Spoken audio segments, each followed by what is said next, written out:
bersiap diri. Apa sih yang harus kita persiapkan memasuki bulan suci ini? Setiap kegiatan yang Anda akan lakukan, terlebih dahulu Anda harus tahu bagaimana melakukannya.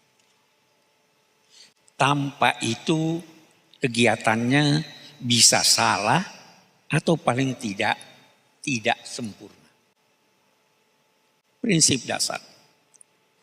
Itu sebabnya atau itu salah satu sebab mengapa pesan pertama Al-Quran adalah bacalah. Iqra. Iqra, ya kan? Jadi kalau mau berpuasa, pelajari, kenal dulu bagaimana berpuasa, apa yang wajib dilakukan, apa yang tidak boleh dilakukan, apa yang sebaiknya dilakukan, apa yang sebaiknya ditinggalkan. Itu pertama. Oke. Ya kan? Bisa jadi ada hal-hal yang kita sudah tahu, tetapi ada juga walaupun sudah lama kita berpuasa, masih kita tidak tahu. Jadi semakin banyak Anda ketahui, semakin baik. Semakin siap kita.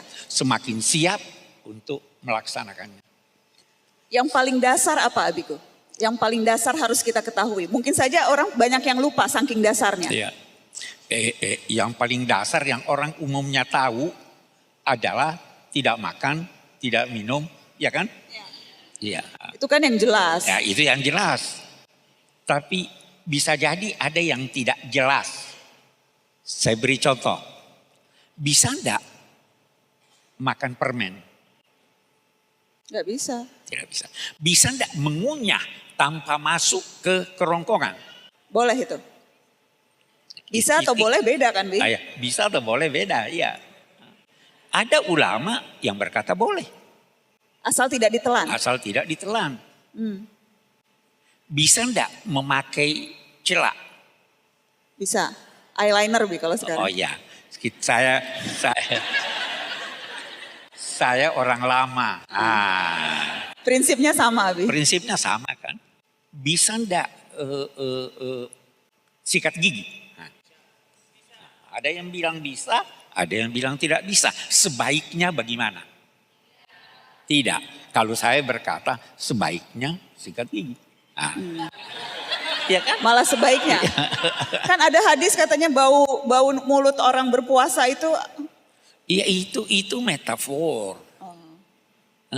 Itu Nabi ingin menggambarkan bahwa berpuasa itu di sisi Tuhan selalu baik walaupun kelihatannya menurut Anda tidak baik. Itu bukan anjuran untuk tidak sikat gigi. Ya, tapi ada yang berkata bahwa tidak boleh. Oke. Boleh enggak mencoba makanan? Ini yang enggak makanan. Boleh enggak? Ya kalau di UIN enggak tahu jawabannya, Boleh. Jadi ya boleh. Karena yang merasakan rasa itu adalah lidah, ujung lidah. Tidak masuk ke kerongkongan. Jadi ada hal-hal yang perlu Anda ketahui. Ada hal-hal yang perlu Anda hindari.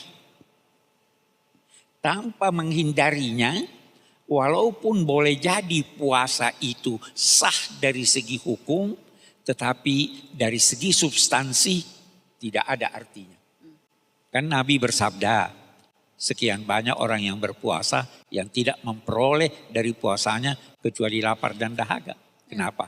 Ada substansi puasa. Nah, dari sini setelah mengetahui harus ada tekad untuk melakukannya.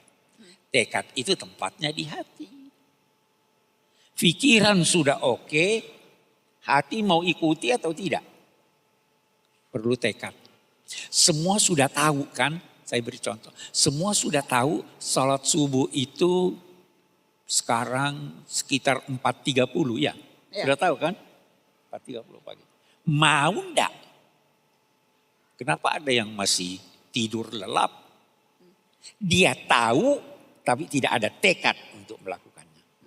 Nah, jadi mempersiapkan diri itu setelah tahu, siapkan tekad Anda untuk melakukannya.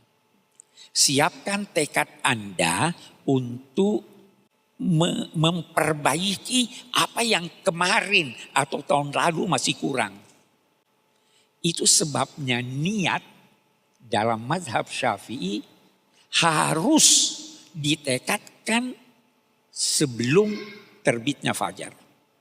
Malam bagus niat, tapi jangan niat hanya hafal itu nawaitu shauma ghadin tanpa ngerti artinya. Ya.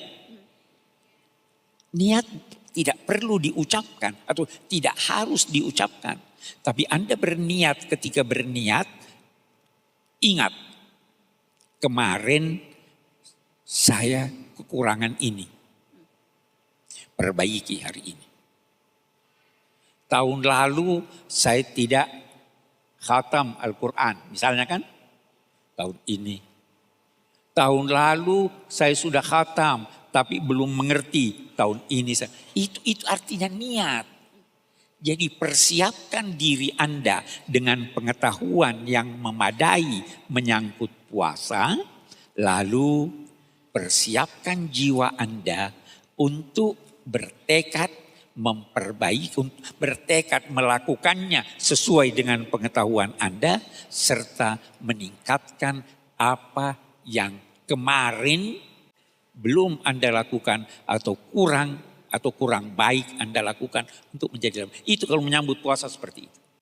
Tanpa itu tidak. Tanpa itu hanya akan seperti kata Rasul, hanya akan kalau Yafat Masyisyar hanya akan dapat lapar, dahaga dan haus. Tanpa itu saya supaya lebih cermat dikhawatirkan. Tanpa itu dikhawatirkan kita tidak memperoleh apa-apa dari puasa kita.